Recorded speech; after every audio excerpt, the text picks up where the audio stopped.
दोस्तों, मैं रण सिंह पवार। आप देख रहे हैं पीएम न्यूज। इस समय जो चर्चा करेंगे वक्फ बोर्ड को लेकर के और जो सनातनी हिंदू धर्म के जो मंदिर बने हुए हैं उनको लेकर के। तो हमारे साथ में आज इस परिचर्चा में शामिल हैं राकेश दलाल जी, जो कि अध्यक्ष हैं राष्ट्रीय वीर किसान मजदूर दल के। तो पहले तो आपका स्वागत है सर। आपका और सभी दर्शक जो हमें देख रहे हैं सभी का अभिनंदन। तो सर, जिस तरह से हमें जो मालूम है, आप लंबी लड़ाई लड़ रहे हैं मंदिरों को बचाने के लिए। खजुराहो की बात हो मंदिर की, चाहे और जो देश के अंदर पुराने मंदिर है, पुरातन मंदिर हैं जिनसे हमारी संस्कृति जुड़ी हुई है, उनको लेकर के काम करें।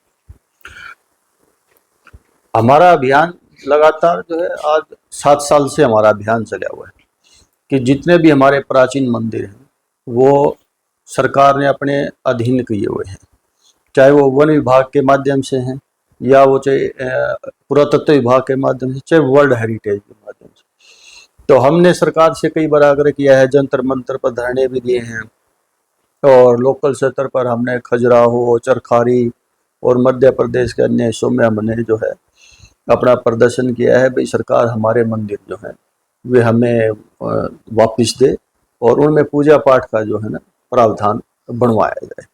तो एक तरफ सरकार जो है अभी वक्फ बोर्ड के लेकर के नया कानून लेकर के आई, तो इस विषय पे क्या करते हैं? वक्फ बोर्ड के लिए जो सरकार ने कानून बनाया वो सरकार जो है एक ही धर्म को बढ़ावा देना, तो वक्फ बोर्ड के माध्यम से उनका ये कहना भाई हम जो है ना इनका उत्थान करेंगे, यही उनका कहना है। हमने कहा भी जब हरियाणा के अंदर बीजेपी की सरकार आई थी, मनोहर लाल खट्टर जी ने जो है जितनी भी हमारी मस्जिदें हैं हरियाणा के अंदर उन सभी मस्जिदों में जो अजान करने वाले हैं और जो मौलवी हैं उनकी तनख्वाह पूरे देश में सबसे ज़्यादा करी है। एक मौलवी को 16,000 की तनख्वाह दी जा रही है और 14,000 रुपये अजान करने वाले को। तो सभी मस्जिदों को रिपेयर का पैसा भी दिया गया और भी जितना भी उनसे हुआ उन्होंने जो है मस्जिदों के लिए बीजेपी सरकार ने सब किया गया। हमने उनसे आग्रह किया भी आप जो है अच्छी बात है भाई आप जो है ना मुस्लिम समाज के लिए आप करिए, लेकिन हिंदू धर्म को बढ़ाने के लिए भी आप जो है काम करिए। हमारे गांव में मंदिर है, हमारा भी गांव में बहुत प्राचीन शिव मंदिर है। तो मैंने कहा भाई हम सभी पुजारियों से मिले, बहुत से पुजारी मेरे पास भी आए। उन्होंने कहा भी जो है ना हमें भी पैसा जो है ना सरकार कह रही हमें भी दिलाया जाए, लेकिन सरकार ने आज तक ऐसा ना को बोर्ड बनाया और ना ही जो जितने भी गांव में मंदिर हैं पुराने उनके जो वहाँ पुजारी हैं और उनका किस तरह से भला हो, ऐसा कोई काम सरकार ने नहीं किया। तो वादा खिलाफी करी उन्होंने। एक धर्म को बढ़ाने के लिए आप जो है पैसा दे रहे हो और जबकि आप वहाँ बीजेपी सरकार काम करती है जहाँ इनको अपने वोट का फायदा मिलता है, वहाँ ये झगड़ा भी करेंगे, ये सब चीज़ करेंगे, लेकिन जहाँ धर्म का उत्थान का काम होता है तो ये हिंदू धर्म के उत्थान के लिए कोई काम नहीं। दलाल साहब, वैसे बात करें अगर कानूनन या भारतीय संविधान के अनुसार, तो उसमें तो सब धर्मों को समान माना गया है, चाहे वो हिंदू जो बहुसंख्यक हैं, मुसलमान, सिख, अल्पसंख्यक हैं, उनके लिए काम करेंगे। लेकिन इसके अंदर अभी तक मैंने किसी मंदिर के पुजारी को तो नहीं सुना कि भी कोई किसी तरह का सहयोग, आर्थिक सहयोग सरकार की तरफ से आता हो। नहीं, सरकार किसी भी मंदिर के पुजारी को आर्थिक सहयोग नहीं करती। देश में बड़े बड़े मंदिर हैं, आप दिल्ली जाना, झंडे वाला मंदिर है वो आरएसएस का मंदिर है, वहाँ पुजारियों को हर 6 महीने चेंज कर दिया जाता है। जितने भी बड़ी संस्थाओं के मंदिर हैं वहाँ लगातार पुजारियों का शोषण होता है, उनको हर 6 महीने में या साल में जो है ना उनको वहाँ से हटा दिया जाता है। कोई प्रोग्राम को बाहर नहीं करने जाता, मतलब शोषण है उन लोगों का। सरकार का भी ध्यान नहीं देती इसके ऊपर। तो जिस तरह से आपने अभी खजुराहो मंदिर है और कई मंदिरों की आप आवाज उठा रहे हैं कि उनके अंदर पूजा पाठ होना चाहिए, तो क्या नहीं हो रहा उनके? देखिए जितनी मस्जिदें थी हमारे देश में, मुस्लिम लोग पाकिस्तान चले गए, छोड़ के चले गए। उसी जो जो उनके धार्मिक स्थल थे उनका संरक्षण सरकार ने किया। सरकार ने उनका जहाँ उनको टूट फूट थी उसकी रिपेयर भी करते हैं और उनका उत्थान भी करते हैं। इसीलिए उन संस्थाओं में जो है तनख्वाह भी दी जाती है और मौलवियों को सबको सफाई कर्मचारी भी है, वहाँ पूरा स्टाफ रखते हैं जिसका पैसा सरकार देती है। हमने सरकार से अनेक बार कहा भाई आप आज जम्मू कश्मीर से आप देखिए, जम्मू कश्मीर में हमारे अनेक प्राचीन मंदिर हैं। उन मंदिरों में मार्तंड मंदिर है, सूर्य मंदिर मार्तंड। ठीक। वहाँ जो है लेफ्टिनेंट गवर्नर थे हमारे जो मनोज सिन्हा जी, वे पूजा पाठ उन्होंने 3 दिन किया वहाँ। आप उसको सर्च करिए, वो बिल्कुल खंडर स्थिति में है। हम ये कहते भी हमारे मंदिर तो खंडर स्थिति में चले गए। आप मस्जिदों का रख रखाव भी कर रहे हैं, वहाँ उनको उनका सब अधिकार उनको दिए, तो क्या वे हमारे मंदिर जो खंडर स्थिति में है, क्या भारत सरकार की जिम्मेवारी नहीं है कि हमारे उन मंदिरों का पुनर्निर्माण भी किया जाए और वहाँ हमारे पुजारी भी बिठाए जाएं, और जिस तरह से अजान होती है तो वहाँ भी पूजा आरती की जाए। तो ये सरकार की जो है दोगली नीति है, जो एक धर्म के लिए काम करती है और दूसरे धर्म का नुकसान करती है। और कितने मंदिर हैं जम्मू कश्मीर के अंदर जो जिनके अंदर आज जो है ना वहाँ हिंदू तो सभी लोग पलायन करके वहाँ से, जितने भी हमारे मंदिर हैं उन मंदिरों में वहाँ के लोग जो है ना, मैंने अभी न्यूज़ में देखा किसी ने उन्हें बताया भी प्रांगण में कचरा डाला जा रहा है किसी भी तरह का। भाई पूजा पाठ तो बहुत दूर की चीज़ है, मंदिर तो जो है कचरा के लिए यूज़ किए जा रहे हैं। तो मतलब भारत सरकार जो है मंदिरों के प्रति इतनी जो है संवेदनहीन है।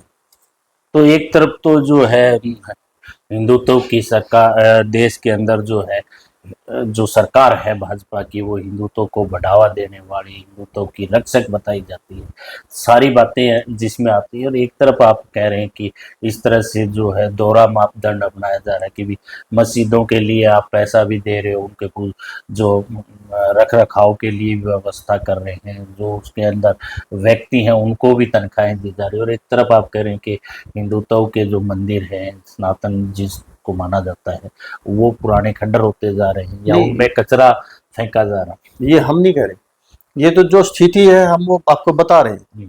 भाई आज स्थिति ये है कि भारत सरकार लगातार 10 साल से मुस्लिम संप्रदाय का किस तरह से भला हो इसके लिए लगातार काम कर रही है।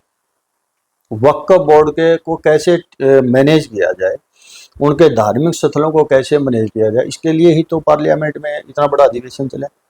मैं सभी साथियों से ये पूछना चाहता हूँ कि हमारे प्राचीन मंदिर हैं जो कश्मीर के अंदर हैं या पूरे देश में हैं, क्या सरकार ने कभी भी उन मंदिरों के उत्थान के लिए कोई कार्य किया है?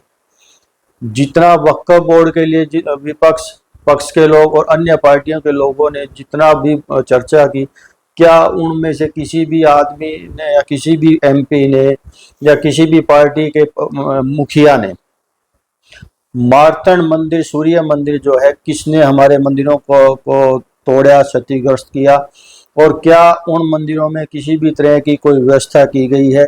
कभी भी पार्लियामेंट में ऐसी आवाज़ उठी हो तो मैं साथियों से पूछना चाहता हूँ भाई धर्म के नाम पर वोट मांगा जा रहा है, देश में हर तरह का उन्माद पैदा किया जा रहा है, क्या हिंदू धर्म के लिए कभी भी कोई कार्य किया गया है? हम 8 साल से लगातार खजुराहो मंदिरों में जो हमारे मूर्तियां जो है क्षतिग्रस्त की गई थी, हमने गृह मंत्री से अनेक बार अपील की है कि भाई हमारे जो मंदिर हैं जिन लोगों ने भी उनको क्षतिग्रस्त किया था हमें उससे कोई लेना देना आज की तारीख में नहीं है। लेकिन आज भारत के अंदर जो सरकार है वो हिंदुत्व के नाम की सरकार है, तो हमारे मंदिरों को आज के दिन ठीक किया जाए, जितनी मूर्तियां हमारी टूटी हुई हैं उनको नए सिरे से बनाया जाए और वहाँ पूजा की जो है ना व्यवस्था की जाए। लेकिन सरकार ने कोई ऐसी व्यवस्था नहीं की। हमारे धार्मिक स्थलों को पर्यटक स्थल में परिवर्तित करने का सरकार ने पूरा इंतजाम किया हुआ है। जितने भी कश्मीर में हमारे मंदिर हैं उनको खंडर स्थिति में बनाया गया है और दुनिया भर के पर्यटकों को दिखाते हैं कि ये मंदिर जो है आक्रामताओं ने तोड़ दिए। हम हिंदू इतने कमजोर हैं कि इन मंदिरों की व्यवस्था हम नहीं कर सकते और कमजोर आदमी की भारत सरकार भी कोई मदद करने के लिए तैयार नहीं। तो दलाल साहब इस लड़ाई को आप बता रहे हैं कि लंबे समय से लड़ते आ रहे हैं, तो क्या क्या प्रयास और किए जाएंगे ताकि इन मंदिरों का सुधार? हमने भारत सरकार से अनेक आग्रह किए हैं लेकिन भारत सरकार ने हमारी किसी भी बात पर आज तक सुनवाई नहीं की। अब हमने मन किया है कि हम न्यायालय जो है सुप्रीम कोर्ट का हम दरवाजा खटखटाएंगे। लेकिन मैं साथियों से एक बात और भी कहना चाहता हूँ कि मुस्लिम संप्रदाय के ऊपर कोई भी आंच आती है, उनके धार्मिक स्थलों पे कोई भी आंच आती है, तब सुप्रीम कोर्ट में उनकी तुरंत सुनवाई हो जाती है। अब मैं लगातार वहाँ खजुराहो मंदिरों के लिए प्रयास तो हूँ, तब मेरे को ये कहा जाता है भी आप सुप्रीम कोर्ट में इसको नहीं लगा सकते, आपको वहाँ हाई कोर्ट जाना पड़ेगा। और जब हम हाई कोर्ट के एडवोकेट से बात करते हैं तो कहते हैं प्रावधान ये है कि आपको लोअर कोर्ट से आपको अपना स्टार्ट करना पड़ेगा। अब आप ये बताइए कि लोअर कोर्ट से हम अपनी चीज को मांगेंगे तो कितने बरस हम लोगों को जो है सुप्रीम कोर्ट तक आने में लग जाएंगे। और ऐसा ही जितने भी मंदिर हमारे वहाँ खंडर हैं कश्मीर के अंदर, क्या हम लोग फिर भी कहेंगे भी आप लोगों का जो है ना, आपका इसमें क्या इंटरेस्ट है, आप तो हरियाणा के हैं, आप यहाँ क्यों बोल रहे हो। तो मतलब हम लोगों को बरगलाया जा रहा है और हमारे धर्म के साथ जो है ना मजाक किया जा रहा है। लेकिन अब हमने सुप्रीम कोर्ट का, चाहे हमें लोअर कोर्ट में जाना पड़े चाहे किसी भी कोर्ट में जाना पड़े, हम अपने मंदिरों की लड़ाई पूर्ण रूप से सरकार से लड़ेंगे। तो ये थी परिचर्चा मंदिर और मंदिर को लेकर के, और पुराने जितने भी मंदिर है उनकी लड़ाई दलाल साहब जैसे कह रहे हैं कि हम लड़ रहे हैं, सरकार तक पहुंचा रहे हैं आवाज़ अपनी कि उनका सुधार किया जाए और उन पे भी विचार किया जाए। तो इन्हीं तस्वीर, आपका क्या कहना है इस परिचर्चा के बारे में, कमेंट बॉक्स में अपने विचार साझा जरूर करें। इन्हीं तस्वीरों के साथ बने रहिए पीएम न्यूज़ से। मैं रण सिंह पवार।